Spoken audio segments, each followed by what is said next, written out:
मेड़ता नगरपालिका के नेता प्रतिपक्ष पवन पड़ताणी ने रविवार को भाजपा पार्षदों और समर्थक पार्षदों के साथ एक निजी होटल में प्रेस वार्ता कर मेड़ता नगरपालिका के अध्यक्ष गौतम टाक पर नगरपालिका को करोड़ों की राजस्व हानि पहुंचाकर किया जमकर भ्रष्टाचार करने का आरोप लगाते हुए नैतिकता के आधार पर अध्यक्ष पद से त्यागपत्र देकर अपनी पूर्व घोषणा के अनुसार कि मैं यदि भ्रष्टाचार में लिप्त पाऊं तो अपनी संपत्ति दान कर दूंगा। नेता प्रतिपक्ष पवन पड़ताणी ने कहा कि गौतम टाक को भ्रष्टाचार में लिप्त होने के कारण अपनी संपत्ति दान करनी चाहिए। प्रतिपक्ष नेता पड़ताणी ने नगरपालिका अध्यक्ष गौतम टाक पर पत्रावली संख्या 493-94 को लेकर आरोप लगाया कि इस पत्रावली को नगर पालिका की एम्पावर्ड कमेटी ने खारिज कर दिया था, जिस पर स्वयं अध्यक्ष गौतम टाक के हस्ताक्षर हैं। उसके बावजूद 2.5 महीने बाद यह दोनों पट्टों अपने हस्ताक्षर से जारी किए जाना जो कि गलत है, जिसकी जांच स्वतः शासन विभाग जयपुर में चल रही है। आरोप संख्या 2 में पत्रावली संख्या 403 जो कि एक व्यावसायिक भवन है जिसका पट्टा 69 क में अपने समर्थक पार्षद को दिया गया है और इस पट्टे के वाणिज्यिक शुल्क DLC रेट के अनुसार 40 लाख से अधिक बनते हैं, पर मात्र 501 रुपये ले करके इस पट्टे को जारी किया गया और इस पत्रावली में एक ही पट्टे पर 2 प्रमाण पत्र जारी किए गए जो गलत है, जिसकी जांच अतिशीघ्र होनी चाहिए। आरोप संख्या 3 में पट्टा संख्या 1401/2022-23 जो कि प्रतिबंधित श्रेणी राष्ट्रीय राजमार्ग की भूमि का हिस्सा है। इस भूमि पर पट्टा अपने समर्थक कार्यकर्ता को 69 क में जारी किया जो कि गलत है। आरोप संख्या 4 में पट्टा संख्या 1212/2022-23 में अपने ही परिवार के सदस्य को मास्टर प्लान की अनदेखी कर पट्टा जारी किया है जो कि 408 वर्ग गज का है, जो कि DLC रेट के अनुसार इसका वाणिज्य शुल्क करीब 5 लाख रुपए बनता है, लेकिन 43,754 रुपये जमा करवाकर पट्टा जारी करते हुए करीब 4 लाख से अधिक राजस्व का नुकसान पहुंचाया गया। और प्रतिपक्ष नेता पवन ने कहा कि अपनी कुर्सी बचाने के चक्कर में पट्टा संख्या 1371/2022-23 वर्ग गज 2556 अर्थात 22,597 वर्ग फुट का पट्टा प्रतिबंधित श्रेणी में आता है। वह अपने समर्थक पार्षद को बिना एम्पावर्ड कमेटी और राज्य सरकार की अनुमति के जारी कर दिया गया। और इसी प्रकार आरोप संख्या 6 में पट्टा संख्या 1463/2022-23 है जो कि नगरपालिका द्वारा विकसित की गई पंडित दीनदयाल कॉलोनी में सार्वजनिक पार्क का हिस्सा है और जो कि करोड़ों की जमीन है। इसका पट्टा अपने समर्थक पार्षद को देकर पार्क की जमीन को खुर्द-बुर्द कर दिया गया। इस प्रकार नगरपालिका को करोड़ों रुपए के राजस्व की हानि पहुंचाई गई है। श्री पड़ताणी ने गौतम टाक पर आरोप लगाया कि अपने वार्ड संख्या 4 में जिसमें उन्होंने चुनाव लड़ा था उसमें 50-50 लाख की मिट्टी भराई गई और जबकि उपरोक्त भूमि नगरपालिका की नहीं होकर पंचायत समिति की है। इस मामले में भी नगरपालिका को करीब 1 करोड़ के राजस्व की हानि हुई है और इस भूमि का खसरा नंबर 2481/5205 है, जो कि श्री पवन पड़ताणी ने बताया कि ट्रांसपोर्ट नगर पालिका द्वारा विकसित किया गया था और पालिका अध्यक्ष ने अपने पहले कार्यकाल में इस ट्रांसपोर्ट नगर में भूखंडों की नीलामी की थी और गौतम टाक ने इस कार्यकाल में अपना पद बचाने के चक्कर में इस ट्रांसपोर्ट नगर को कब्रिस्तान में तब्दील करवा दिया। और इसी प्रकार गौतम टाक ने अपने साथी पार्षद को खुश रखने के लिए पार्षद के सुपुत्र को नगरपालिका में ठेके पर नियुक्ति दी, वह नियमानुसार गलत है। इसी क्रम में आरोप लगाते हुए पवन पड़ताणी ने बताया कि एक निर्दलीय पार्षद का समर्थन पाने के लिए उसे मुख्य सड़क गांधी चौक के पास अनुचित तरीके से अवैध 5 मंजिला भवन खड़ा करने की छूट दे दी गई। और श्री पवन पड़ताणी ने अंतिम आरोप में बताया है कि पत्रावली संख्या 407 जो कि स्वयं गौतम टाक की है, गौतम टाक ने इस पत्रावली में एकल हस्ताक्षर का पट्टा प्राप्त किया है, जबकि नगरपालिका अध्यक्ष ने अपने प्रेस वार्ता में एकल पट्टे सिंगल हस्ताक्षर के पट्टों को अवैध बताया है। यदि 407 नंबर का पट्टा जो स्वयं गौतम टाक का एकल पट्टा है तो वह सही है, तो अन्य एकल पट्टे जो कि गरीबों को जारी हुए हैं वह गलत कैसे हो सकते हैं। एकल पट्टों के मामले में गौतम टाक ने अपनी प्रेस वार्ता में अधिकारियों और कर्मचारियों को दोषी बताया और जबकि नगरपालिका में अध्यक्ष स्वयं पालिका में सर्वोच्च पद पर आसीन हैं तो उनके कार्यकाल में उन्होंने गलत पट्टे जारी करने वाले अधिकारियों के खिलाफ कार्रवाई क्यों नहीं की।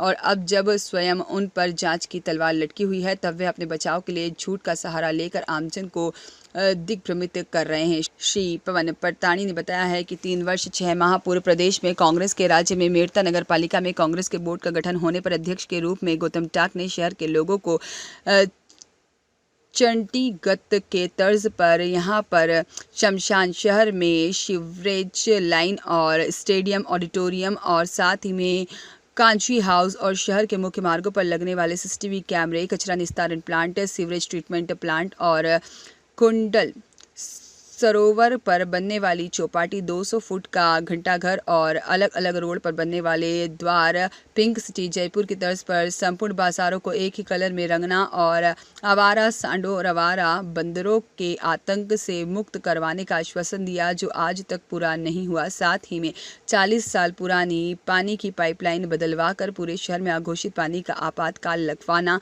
शहर के मध्य में स्थित पानी की टंकी का निर्माण रुकवाना, ट्रॉमा सेंटर के आए हुए बजट को वापस भिजवाना आदि कई ऐसे काम जो कि बोर्ड की उपलब्धि रही है। इसी क्रम में 2-2-1 फीट के तिरंगे झंडे के निर्माण में भ्रष्टाचार कर राष्ट्रीय सम्मान का अपमान करना, जो कि कतई सहन नहीं किया जाएगा। इसी प्रकार परताणी ने नगर पालिका अध्यक्ष गौतम टाक पर भ्रष्टाचार के आरोप की झड़ी लगाते हुए कहा कि अध्यक्ष गौतम टाक के खिलाफ हमने 11 शिकायतें स्वायत्त शासन विभाग को की है। इसमें से 3 मामलों की जांच लगभग पूरी हो चुकी है, जिसके परिणाम शीघ्र ही आम जनता के सामने आने वाले हैं। इन सब के बचाव में गौतम टाक ने आम जनता को दिग्भ्रमित करने का प्रयास किया है।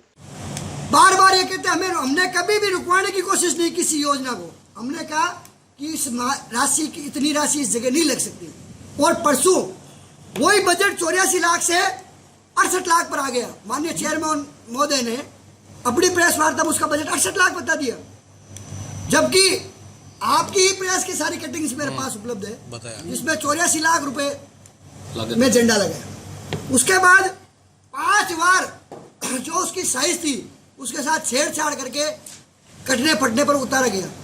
आपने जो हमारे मान सम्मान और आन का प्रतीक तिरंगा ध्वज है उसको एक मजाक बना दिया। जब चाहे चढ़ा दिया, जब चाहे उतार दिया, जब चाहे उसमें टांके लगा के चढ़ा दिया। महोदय, ये सारी हरकतें ऐसे नहीं है। हम ये कतई भी सहन नहीं करेंगे कि हमारे देश के जो मान सम्मान के प्रतीक है और उनके साथ, उन प्रतीक चिन्हों के साथ छेड़छाड़ की जा रही है। तिरंगा झंडा लगा, बहुत खुशी की बात थी और हम सब लोग उसमें शामिल थे, लेकिन बिना जो उसकी एक गाइडलाइन होती है, आपको उतारना है उसको भी सहज सम्मान सलामी के साथ उतारना पड़ता है, चढ़ाना है उसको भी सहज सम्मान सलामी के साथ चढ़ाना पड़ता है, और वहाँ पर अपना जो राष्ट्रगान होता है। लेकिन गए 2 कर्मचारी जाके उतार लिया, गए 2 कर्मचारी चढ़ा लिया, यह अब हम कतई सहन नहीं करेंगे। हम मीडिया के माध्यम से अवगत कराना चाहते हैं, राष्ट्र के प्रतीक और महान बिंदुओं के साथ छेड़छाड़ कतई भी बर्दाश्त नहीं की जाएगी। आप सभी लोग भरोसा नहीं जताया, परिवार यानी उनके कर्मचारी और अधिकारी। आज हम यहाँ बैठे हैं, सारे पार्षद बंधु, हम एक परिवार के रूप में, हमारी पार्टी हम एक परिवार के रूप में है। हम आपस में यदि भरोसा जता रहे तो काम कैसे चलेगा? यदि आपके पास, आपको अपने कार्मिकों पर भरोसा नहीं था तो 12,000 पट्टे जारी कैसे हुए? आप मुझे बताओ, क्या 12,000 पट्टे हवा में जारी हो गए? एक तरफ तो आप कहते हैं कि हमने राजस्थान में सबसे पहले नंबर पर पट्टे जारी किए, और दूसरी तरफ कहते हैं भ्रष्टाचार हो गया, उसमें कर्मचारी और अधिकारी शामिल थे, मुझे पता नहीं था। माननीय, मैं आपसे निवेदन करता हूं, आपको सब कुछ पता था। आपने एम्पर्ड कमेटी की रिपोर्टों में आपने स्वीकार किया है कि ये चीज गलत है, इसके पट्टे जारी नहीं करे, और 2.5 महीने बाद आपने भी सेटिंग करके ले दे के उसमें आपने क्या किया वो आपका भगवान, आपके इष्ट देव आपको जाने, उसका जवाब उसको देना है, हमें नहीं देना, या जांच कमेटियों को देना पड़ेगा। आपने जो घोटाले किए, हम आपसे नैतिकता के आधार पर इस्तीफा मांगते हैं और भगवान से पुनः यही प्रार्थना करते हैं उनको सद्बुद्धि दे और ये नैतिकता के आधार पर इस्तीफा दे। जो यहाँ की एक महत्वाकांक्षी योजना राष्ट्रीय तिरंगा ध्वज, 12,000 पट्टे जारी कर दिए, मैंने 12,000 पट्टे जारी किए। जब जांच में आया तब कह रहे मैंने साइन नहीं किए, मैंने साइन नहीं किए। मैं जो सारी पत्रावली मैंने आपको बताई है, इनके साइन की ही बताई है। और ये तो कह रहा है कुछ पट्टे फर्जी है। मैं कह रहा हूँ हम विधानसभा में माननीय विधायक महोदय की अनुशंसा से उनसे मांग कर रहे हैं कि पूरे के पूरे 12,000 पट्टों की जांच करवाएंगे, क्योंकि आम जनमानस, गरीब व्यक्ति के जीवन का एक उद्देश्य रहता है, मेरे छत पे, मेरे सर पे एक छत बन जाए, एक मकान बन जाए, उस मकान के मुझे रीजनल डॉक्यूमेंट मिल जाए। एक पट्टा बन जाना के बाद में सारे के सारे डॉक्यूमेंट वहाँ जमा हो जाते हैं। जब ये पट्टा है वो भी अगर फर्जी है तो आम जनता बेचारा क्या करेगी? वो अपना पैसा जो काली, अपना कमाई का जो हिस्सा है, गाड़ी कमाई का हिस्सा, वो उसके साथ कितनी ठगी हो रही है। ये तो हमने 8-10 प्रमाण आपको आज मीडिया के समक्ष बताए हैं। ऐसे सैकड़ों की संख्या में ही ऐसे काले कारनामे हैं। मेरता एक डीडी चारण की रिपोर्ट।